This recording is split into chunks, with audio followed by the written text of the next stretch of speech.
मोदी जी बैठे बैठे बोर हो रहे हैं, अंताक्षरी खेलें क्या? टाइम पास हो जाएगा।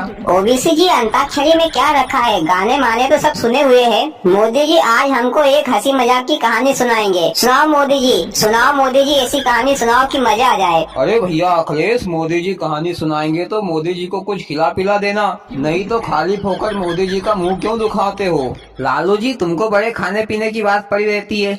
चलो मैं एक पाव जलेबी खिला दूंगा मोदी जी को। मोदी जी सुनाओ कहानी। हाँ तो भैया हन सुनो, पर कहानी के बीच में अपनी टांग हाथ मत अड़ाना। कहानी तो मैं तुमको ऐसी सुनाऊंगा कि तुमको भी मजा आ जाएगा। मजा नहीं आया तो मेरा नाम बदल देना। बहुत पुराने समय की बात है। एक गांव था। उस गांव में बुद्धू राम नाम का एक आदमी रहता था। तो उसने एक दिन सोचा कि मैं तीर्थ यात्रा घूमकर आ जाऊं तो थोड़ा बहुत पुण्य मिल जाएगा। तो उसने अपने घर से पैसे में से इकट्ठे किए और तीर्थ यात्रा पर निकल पड़ा। पर वह 100 किलोमीटर चलने के बाद उसके साथ एक अनहोनी हो गई। क्या मोदी जी, उसकी टांग टूट गई या उसको बुखार आ गया? ओबीसी जी, तुमको बड़ी जल्दी है कहानी सुनने की। जरा अपने मुंह को तो बंद कर लो और ध्यान से सुनो। बको मोदी जी, मेरा मतलब कि इस कहानी सुनाओ। उस आदमी के साथ अनहोनी ऐसी हुई कि वो आदमी रात रुकने के लिए एक सराय में गया। मोदी जी, ये सराय क्या होती है?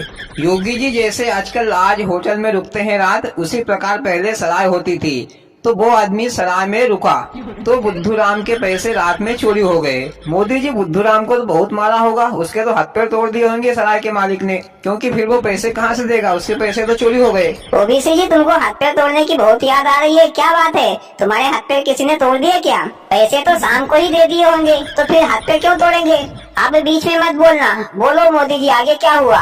बुद्धू राम के पैसे रात में चोरी हो गए और वह सुबह से उठा और जंगल में चला गया और जंगल में जाकर जोर जोर से रोने लगा कि हे भगवान, तुम्हारे दर्शन करने के लिए मैं तीर्थ यात्रा पर जा रहा था, पर मेरे पैसे चोरी हो गए। अब मैं कैसे तीर्थ यात्रा करूंगा? मोदी जी, तीर्थ यात्रा तो पैदल भी कर सकता है ना, इतना दिमाग नहीं है क्या उसमें? खाली फोकट रोने लगा। तभी उसका नाम बुद्धू राम रखा है उसके माँ बाप ने। लालू जी, तीर्थ यात्रा तो पैदल भी कर सकता है, पर खाएगा क्या हवा? खाने के लिए तो पैसे चाहिए ना। आप बीच में कोई नहीं बोलेगा, मोदी जी ही कहानी सुनाएंगे। देख नहीं रहे हो कितना मजा आ रहा है? सुनाओ मोदी जी। तो वो आदमी जंगल में रो रहा था तो भोलेनाथ वहाँ आ गए और बोले, क्या बात है? तो बुद्धू राम ने पैसे चोरी होने की बात भोलेनाथ को बताई। तो भोलेनाथ ने बुद्धू राम को एक पैसे देने वाला शंख दे दिया और बोले कि तुम जहाँ भी मेरा नाम लेकर इस शंख से जितने भी पैसे मांगोगे तो यह शंख तुमको उतने पैसे देगा। भोलेनाथ ऐसा कहकर और बुद्धू राम को शंख देकर वहाँ से चले गए। अब बुद्धू राम बहुत खुश हुआ और बोला कि अब तो मैं पृथ्वी के चारों कोनों की यात्रा कर लूंगा। और बुद्धू राम यात्रा के लिए आगे चल पड़ा। चलते चलते फिर उसको रात हो गई।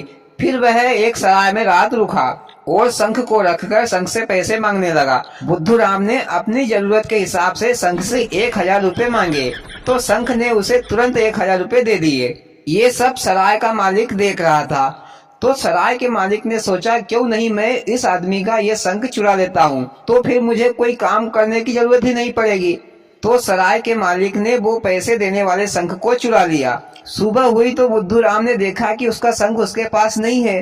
तो फिर बुद्धू राम उठकर जंगल में चला गया और जाकर जोरों से रोने लगा। तो बुद्धू राम की रोने की आवाज सुनकर भोलेनाथ आ गए और बोले, क्या हुआ?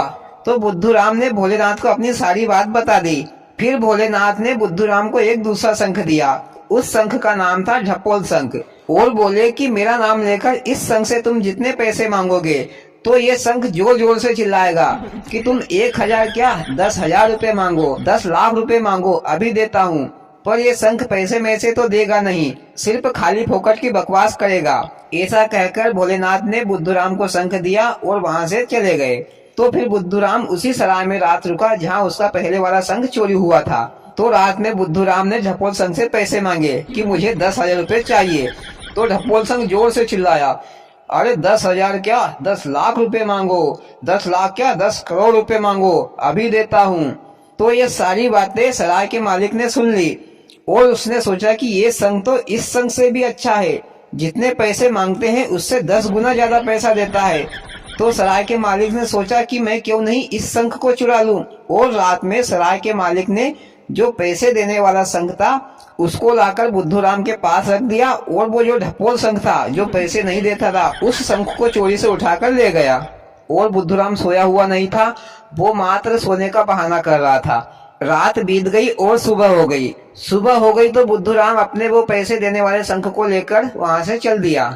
फिर सराय के मालिक ने उस ढपोल संघ से 5 लाख रुपए मांगे तो ढपोल संघ जोर से चिल्लाने लगा, अरे 5 लाख क्या, 50 लाख रुपए मांगो, 5 करोड़ रुपए मांगो, अभी देता हूँ। ढपोल संघ ने बोल तो दिया लेकिन पैसे नहीं दिए। तो सराय के मालिक ने बोला, मेरे बाप 50,000 ही दे दो। फिर जोर से चिल्लाने लगा ढपोल संघ कि 50,000 क्या, 5 लाख रुपए मांगो, 50 लाख रुपए मांगो, पर देता लेता कुछ नहीं। तो फिर सराय का मालिक समझ गया कि बुद्धूराम ने होशियार आदमी को बुद्धू बना दिया और मैं मेरी लालच में खुद ही फंस गया। और बुद्धूराम ने चारों धाम की तीर्थ यात्रा की। वाह मोदी जी, क्या कहानी थी, मजा आ गया। भैया तुमको कहानी पसंद आई हो तो वीडियो को लाइक और चैनल को सब्सक्राइब जरूर करें। भोलेनाथ सबके साथ।